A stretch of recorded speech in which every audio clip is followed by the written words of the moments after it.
Hey folks, it is the TurtleDork here again with another review. This week I have for you Logan.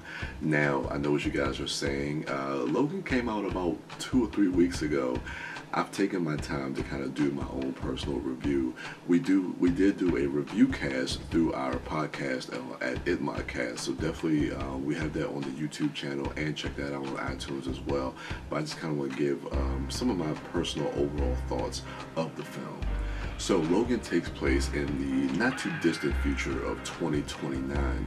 Mutants have been all pretty much extinct, and Logan is pretty much taking care of an ailing Professor X who's suffering from a degenerative brain disease disorder, but he's not the Professor X that we've known from before. And they come across this small little 11-year-old girl known as Laura, who we all know from the comics as X-23. And basically Logan is tasked with trying to get her to the land of Eden, which I believe is across the border in Canada. So that kind of leads us into our journey with these three characters.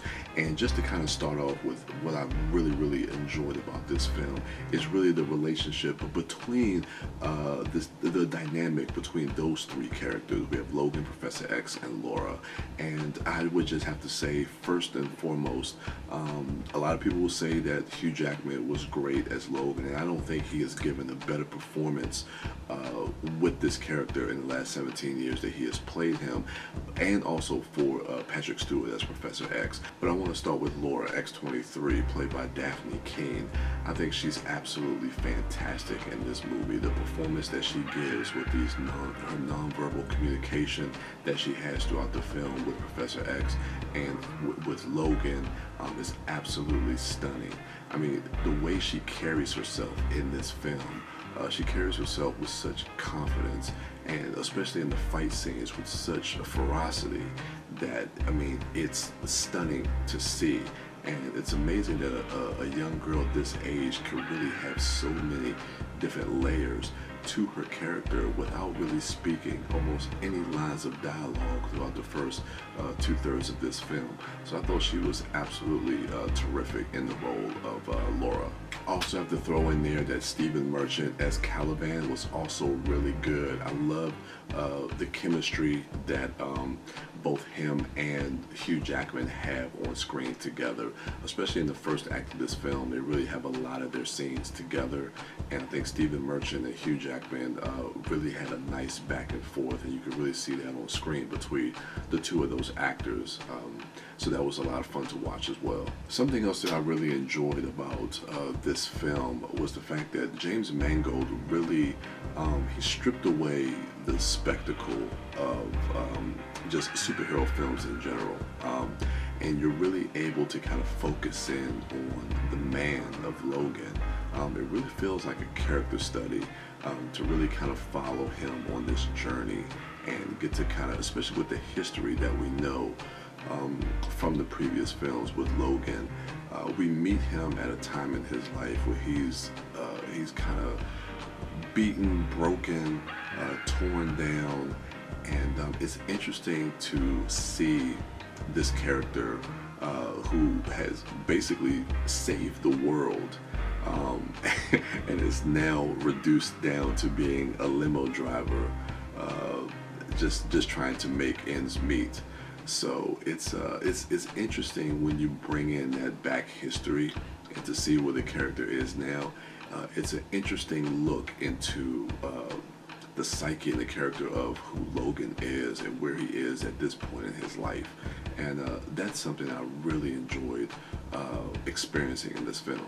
Now, I will say that I have seen this movie twice, and the movie really, it hit me differently the second time. Now, I have to say that the first time I saw this film, I wasn't that overly impressed with the film. I know that's probably blasphemous to say here on the internet, because everybody is loving this film.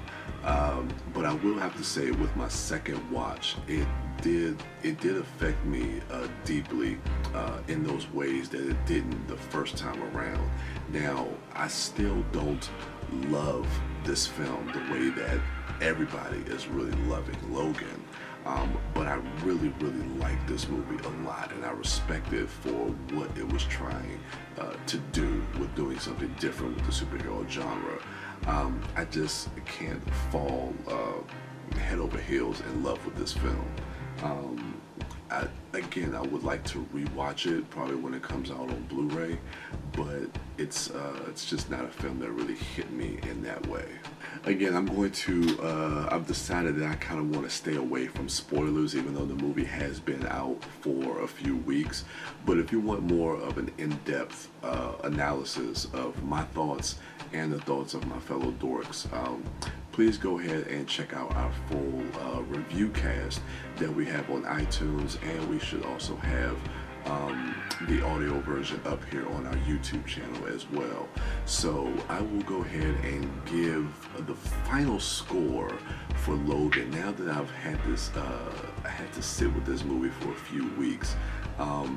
I originally wanted to give it like a 79, like it really didn't get to a B for me. It was more like a C+ film.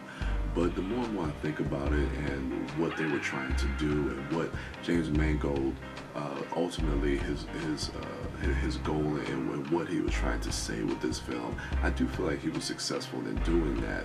And this being the final go for Hugh Jackman, I think this is definitely a high note for him to go out on. So I'll bump it up one more point to give it a solid B.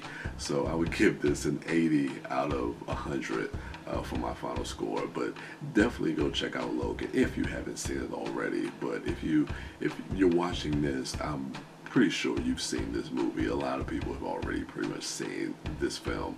But yeah, guys, those are my thoughts on Logan. Let me know what you think in the comments below. Go ahead and check out my other dorks at MouthDork, at TheDiscoDork, and at Sidewalk Siren. And for me, I am the Turtle Dork. And with that, I'm out.